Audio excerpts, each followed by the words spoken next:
मक्के के बड़े बड़े सरदार आए, हज़रत उमर के पास आके बैठ गए। कौन सरदार? हारिस बिन हशाम, अबू जहल का भाई, कलमा पढ़ चुका है। इकरमा बिन अबू जहल का बेटा कलमा पढ़ चुका है। अमर बिन इकरमा बिन अबी जहल, हजरत अमर बिन इकरमा अबू जहल का पोता, ये भी कलमा पढ़ चुका है। सुहेल बिन आमिर कलमा पढ़ चुके। हजरत अबू सुफियान रज़ी अल्लाह तआला अन्हु कलमा पढ़ चुके। ये सारे सरदार हजरत उमर के पास आके बैठे। इतने में मस्जिद नबवी में हजरत बिलाल आ गए।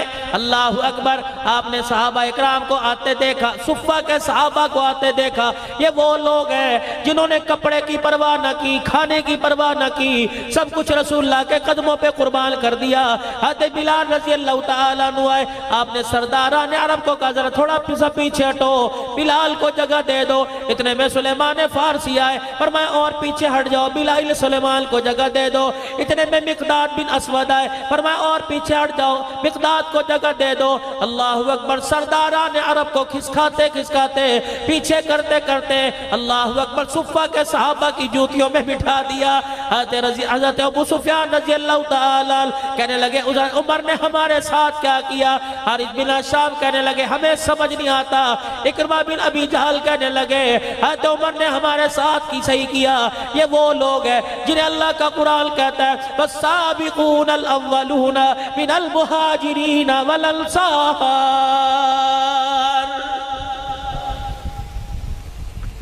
जब ये सुफ़ा के सहाबा उठ के चले गए, सरदारान अरब उमर रज़ी अल्लाह अन्हु के कदमों में आके बैठ गए। उमर, यार तूने हमारे साथ क्या किया?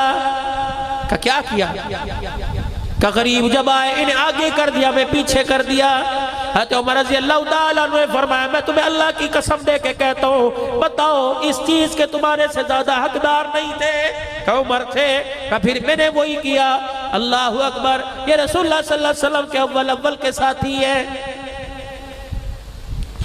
हज़रत उमर रज़ी अल्लाह तआला अन्हु ने सरदारान अरब से कहा कि तुम भी कोई ऐसा काम करो क़यामत के दिन के बराबर खड़े हो जाओ। हज़रत उमर की मजलिस से ये सरदार उठे, मस्जिद नबवी के कोने में चले गए। हमें क्या करना चाहिए? सारे सरदार मक्के चले गए, 400 अरब के सरदार। इन्होंने अपने खानदान वालों को लिया, घर वालों को लिया, मक्के से रुखसत होने लगे। मक्के के सरदार, मक्के के लोग कहने लगे कहाँ जा रहे हो?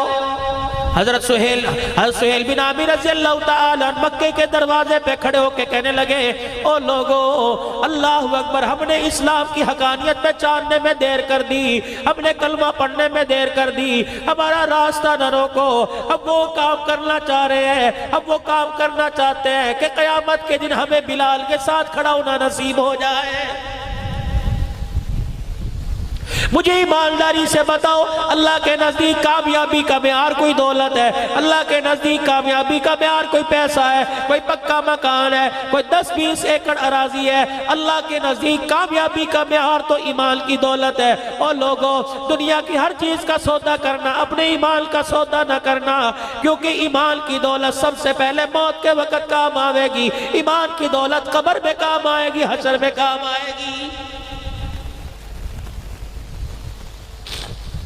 आज हमारे पास बच्चे भी है, बीवी भी है, आज हमारे पास मकान भी है, दुकान भी है, साइकिल भी, मोटरसाइकिल, लेकिन तेरे मेरे पास ईमान की दौलत नहीं है। मौलाना, आप इतनी बड़ी अल्लाह के घर के अंदर बैठ के बात कह गए, ईमान की दौलत नहीं। जिम्मेदारी से बतलाओ, अगर तेरे पास ईमान की दौलत, मेरे पास ईमान की दौलत, फजर की अज़ान की आवाज हर घर में आती है, कितने लोग उठकर मेरे अजीजों फजर की नमाज का सजदा करने आते हैं। मुझे ईमानदारी से बताओ, जो ईमान की दौलत मुझे घर से उठा के फजर की नमाज नहीं पढ़ा सकती, वो ईमान की दौलत जहन्नम के आग से बचा के मुझे जन्नत में कैसे पहुंचाएगी?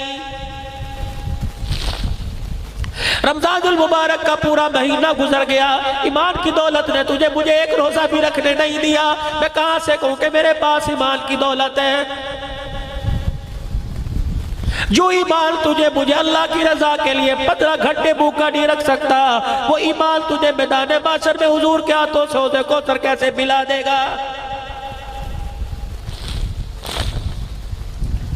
घर के अंदर 10 बच्चे, 5 बच्चे, 6 बेटे, 4 बेटियां, 10 बच्चों में से तेरा मेरा ईमान किसी को एक को भी कुरान का हाफिज ना बना सका, वो ईमान की दौलत क़यामत के दिन तुझे मुझे साहिब कुरान की शफाअत कहाँ दिलवा देगी।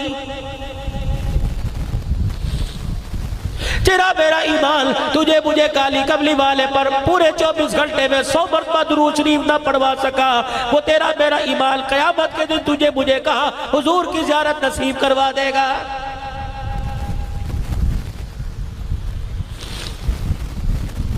चले गए मनोमन मट्टी के नीचे, हुजूर की बगलों में जाके सो गए। रोजान भर में हुजूर के पहलों में जगह मिली। रब्बे अकबर की कसम, जिन्होंने जान से ज्यादा प्यार ईमान से किया था।